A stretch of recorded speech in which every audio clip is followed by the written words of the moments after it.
Hey guys, Jeremy from Direction Plus again, and we've got Tristan here from Nitro Gear. How you doing, Tristan?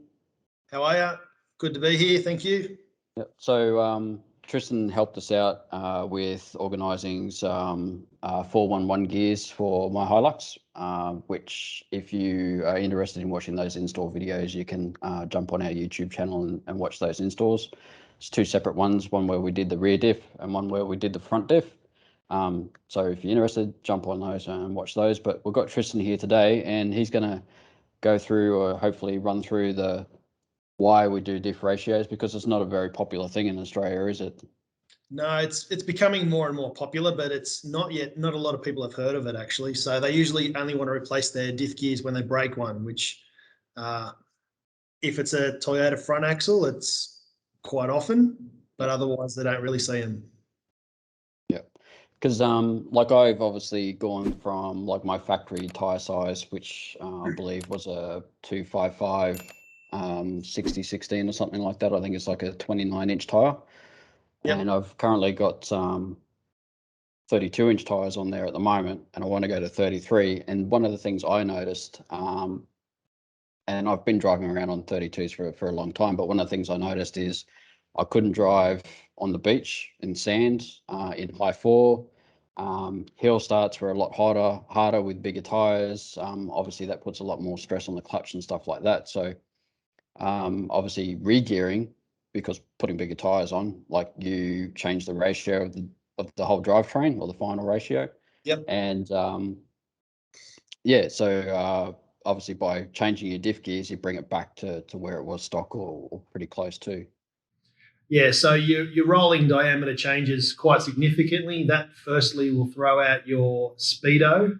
So you probably get a lot of speeding fines as well. If you're sitting on 100, you're probably doing 105 or something like that. So there's that issue. The second one is you lose a lot of low down torque, which what you said about being on the beach. It takes a lot more engine grunt to move the wheels and tires and the rolling diameter for your factory gearing. So by re-gearing that, getting everything back into play, so your engine RPMs match your wheel speed and all that sort of stuff. So it helps you get back some power. It'll almost feel like you've had a tune or a power increase, because you've all of a sudden got that low down torque back just by changing the gear ratios. Yeah, it certainly did make a massive difference. Like, I knew I should know better coming from my background. I should know better, but I've gone for a very long time with not having to worry about it. And obviously being in a manual and not in an automatic, you tend to notice it a lot more. Yeah. But yeah, it just, like, it's day and night between what it was and what it is now. It's something that a lot of Australians don't really talk about. They talk about tuning the car, exhaust, lift kit, shock, suspension, tyres, but they don't talk about re-gearing. And it's a good thing that Nitro is now being distributed around Australia by myself from Melbourne, and guys like yourself are doing gear upgrades, because it's getting the word out there. And the best thing is word of mouth and people sharing their experiences with it. So that'll help me out in the end, and definitely help everyone else out with fuel saving benefits as well. Yeah, I have noticed I haven't had a good opportunity to work it out exactly, but I have noticed that the fuel economy is a little bit better. So what other things does Nitro do? Like, you do diff gears, which is like, I've got one here, like that's the crown wheel. Yep. And the pinion, these are my old ones, so took these ones out and swapped them with a different one. So so what are they, a 3:9 ratio? 3:6, I think they are. Yep. So very, very big upgrade going to a 411, but that'll help you out in the future. Nitro does quite a lot of drivetrain related stuff. They do reduction gears for some Land Cruisers. They began with Jeeps. Being an American company, Jeeps are the Toyotas of America. So they're everywhere and everybody drives them.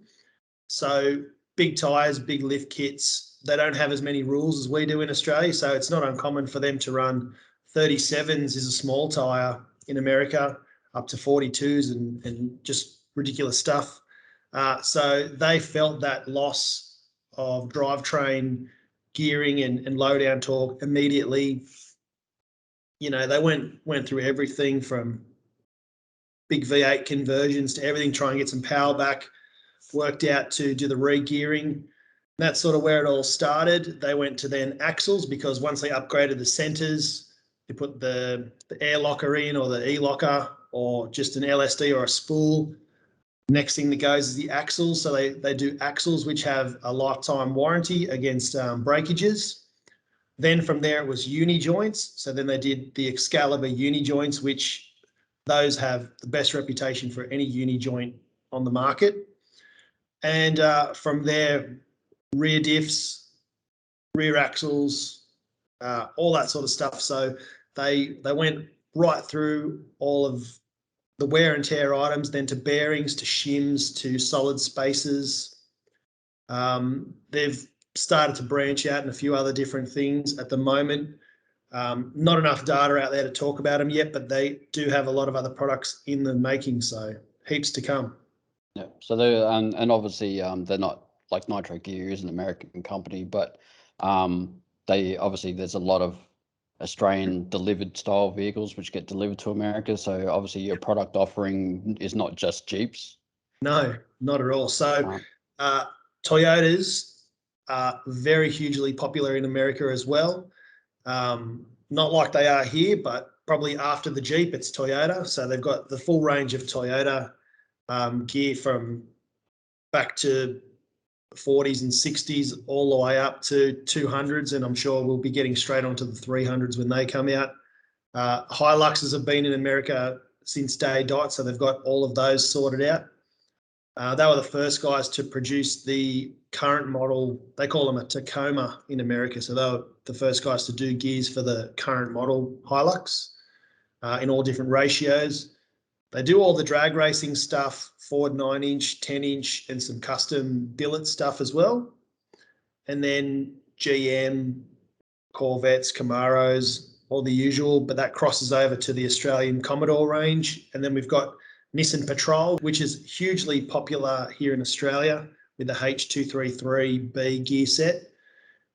One thing that we will be looking to, which will be an Australian first, I think, will be the H260 gears.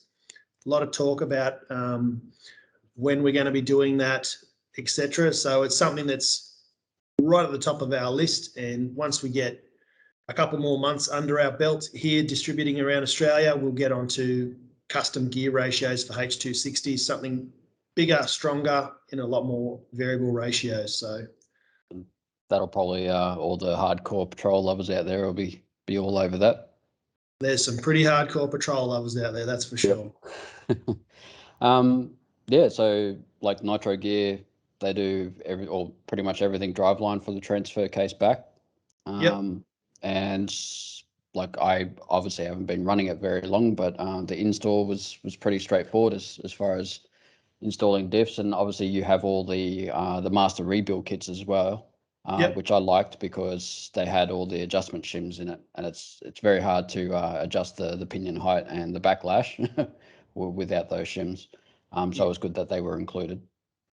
So we have got all that covered with the install kit, and also solid spaces. They also do yokes as well. If you flog out a yoke, or in some cases they'll do an upgraded spline, so you'll need to change your yoke, or they also do CV joints, Burfield joints for Jeeps, Land Cruisers, etc. So I forgot to mention that.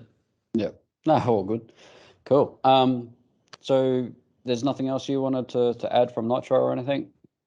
Actually, I should ask you, where can you get Nitro gears? Because obviously I know you, so I can get them from you. But if the average person on the street wanted to re-gear their four-wheel drive or vehicle, whereabouts would they find their Nitro gears? Sure, probably a great place to start would be www.nitro-gear.com.au. That's our website. You can ask any questions through the contact us section, and I'm the one who gets the email, so I'll be able to answer your questions. We have updated our site. We'll be putting a phone number up there so you can call my landline. We have Instagram and Facebook, very active on those. It's always open all day. So if you message through there, it'll pop straight up on my desktop and I'll get that as well. But everything's kept in our warehouse in Melbourne and we can ship out same day. So pretty quick service all around the country, saves you waiting 2 or 3 weeks from America and also paying expensive air freight bills. Yeah, because that's got out of hand at the moment, hasn't it? It's ridiculous. It's one of the hurdles that I have in my job at the moment is waiting for freight, but once we get it here, it flies out the door. No, perfect. Well, I'd like to thank you very much for your time having a chat with us today, Tristan, and thanks again for hooking us up with those Nitro Gear Diff Gears. It's been an enjoyable experience. And yeah, if anyone's interested, jump on Nitro Gear AU website, not the American one. You'll get hold of Tristan himself, and I'm sure he'll be happy to answer any of your questions. But if you're interested, make sure you watch those other videos that we've got.